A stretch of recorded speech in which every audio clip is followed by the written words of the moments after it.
Umaasa ang House Quadruple Committee na kusang mag-i-inhibit ang mga senador na isinasangkot sa madugong anti-drug campaign ng Duterte administration. Ayon kay Representative Robert Ace Barbers, dapat ay mag-inhibit ang mga naakusahan upang hayaan ang proseso ng investigasyon na umusad ng walang bias. Isa sa mga senador na tinutukoy ay si Senator Ronald Bato de la Rosa na naglunsad ng Oplan Tokhang at si Senator Bongo na itinuturong dawit sa umano'y reward system.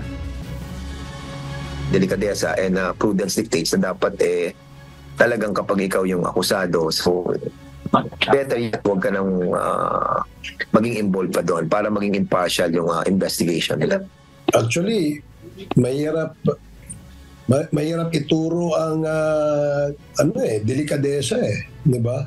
So I guess sa puntong 'yan, let them decide, and that's karapatan nila 'yan so kung ano man ang kanilang decision diyan dapat respetuhin din.